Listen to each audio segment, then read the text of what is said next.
Magandang umaga sa inyong lahat. Ako nga pala si Ginoong Paul Cindy Rusqueta mula sa BSE 2 Phil.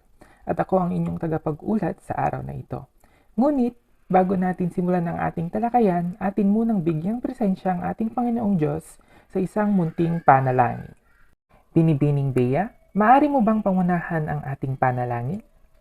Diyos na makapangyarihan sa lahat, kami po ay lumalapit sa inyo para sa panalangin ngayong araw.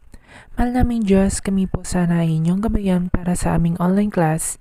Ang bawat isa po sana ay magkaroon ng stable na internet para maintindihan ang mga leksyon na ituturo sa amin ng aming guro. Salamat po sa panibagong araw at panibagong pag-asa na binigay ninyo sa amin. Salamat po at kami ay ginising ninyo ng may ngiti sa araw. Salamat din po sa mga biyaya na aming natanggap. Ang panalangin pong ito ay pinapaabot ko sa tayong pangalan ng inyong anak na Jesus. Amen. Maraming salamat Binibining Bea sa iyong panalangin. Ayan, magandang umaga, class. Magandang umaga po. Bago natin simulan ang ating talakayan, may inihanda akong munting palaro na may kinalaman sa ating paksa.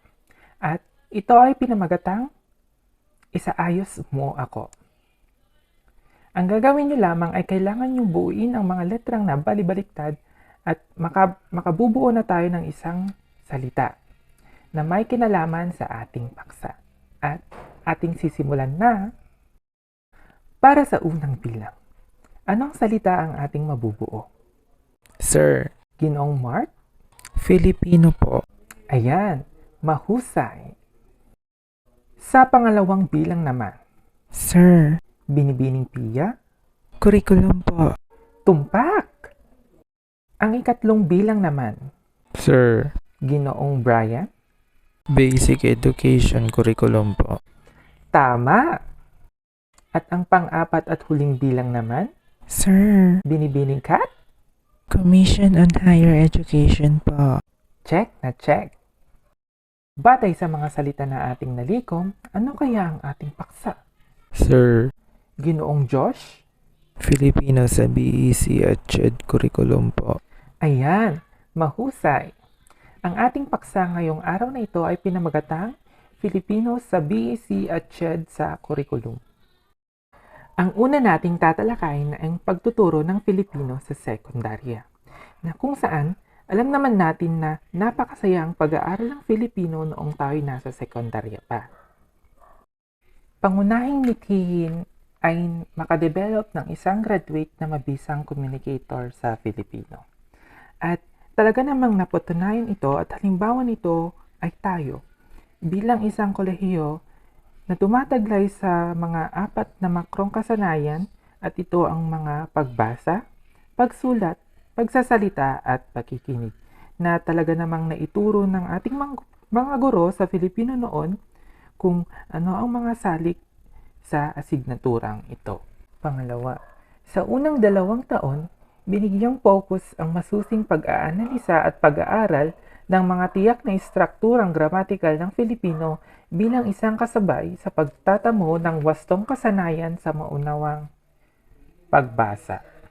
Ating naranasan ito o napag-aralan sa ating unang 2 taon sa sekundarya, ang mga tungkol sa gramatika sa Filipino na siyang nakatutulong sa atin sa pagbuo ng mga sulatin at gayon na din ang pakikipagtalastasan. Huling 2 taon, ang focus ay pagtatamo ng mapanuring pag-iisip sa pamamagitan ng kritikal na pagbabasa at pag-unawa sa iba't ibang genre ng panitikang nakasalin sa Filipino.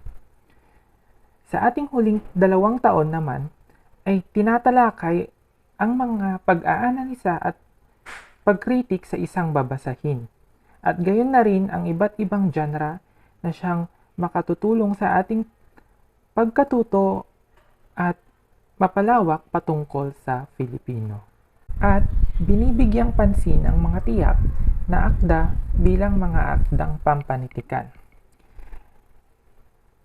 Talaga namang pinanindigan nila ito dahil napag-aralan natin ang mga panitikan gaya ng Ibong Adarna, Florante at Laura, Noli Me Tangere, at El Filibusterismo.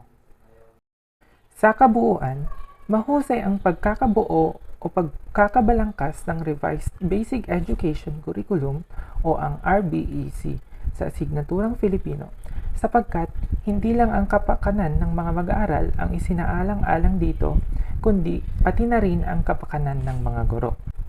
Ako ay sang-ayon sa kanilang pahayag dahil makikita naman natin sa iba't ibang henerasyon na malaki ang naging tulong ng Revised Basic Education Curriculum sa ating mga estudyante at gayon din ang ating mga guro. Isa rin ang magaganda at napapanahong mga teksto ang kanilang ibinigay.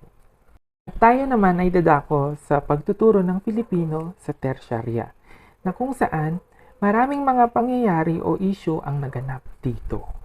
Una, patuloy nang natultugan ang kabi-kabilang protesta ng mga tumututol sa pagkaltas ng asignaturang Filipino sa pangkolehiyong kurikulum noong ika-18 ng Hulyo sa pangunguna ng tagapangulo ng CHED na si Patricia Licuanan.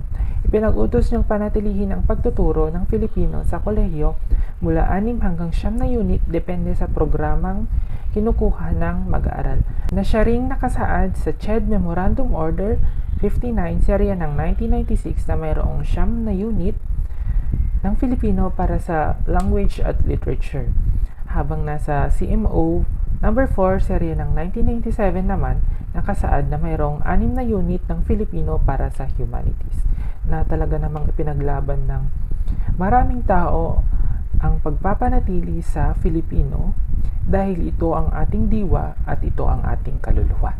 At dahil nga sa pagproprotesta ng maraming tao at yun ang kanilang ginawang aksyon upang hindi may sakatuparan ang CMO 20 serya ng 2013 na nagsasaad na tanggalin ang mga asignaturang Filipino sa kolehiyo at ilipat ang mga ito sa 2 taong idinagdag sa basic education ng K-12 o senior high school. Kaya laking pasalamat natin sa mga taong nagprotesta na hindi dapat tanggalin ang asignaturang Filipino sa kolehiyo. Sa pagtuturo ng agham, mas mabuti kung ito ay mailalapit sa araw-araw na kabuhayan. Wika ni Fortunato Sevilla III, profesor ng Emeritus at dating dekano ng College of Science ng Universidad na hinirang ding kampyon ng wika ng Komisyong Wikang Filipino. Aniya, susi ang paggamit ng wikang Filipino sa komunikasyon sa pagkakaroon ng mas malalim at mas makabuluhang pakikipanayan, na kung saan na talaga namang ang Filipino ang siyang susi at ang paggamit nito tungo sa isang makabuluhang pakikipanayam at ang pagkakaroon ng komunikasyon. Sabi ko nga kanina, ang Filipino ang ating diwa at ang ating kaluluwa. At ito ang nagsisilbing pagkakakilanlan natin bilang isang Pilipino. Kaya mabuti nga na hindi natanggal ang asignaturang Filipino sa kurikulum ng kolehiyo. At mungkahi naman ni Teresa Tulliao Jr., dalub guro ng Economics sa De La Salle University, ang hindi paggamit ng wikang Filipino ang sanhi kung bakit hindi nagbubuklod ang ating lipunan, partikular sa sektor ng edukasyon. At kung magiging intelektualisado ang wikang Filipino, magagawa nitong mapag-isa ang mga Filipino, lalo na kapag ginagamit ito sa araw-araw ng mga scholar, profesor, at maging ng mga pinuno ng bansa sa kanilang larangan.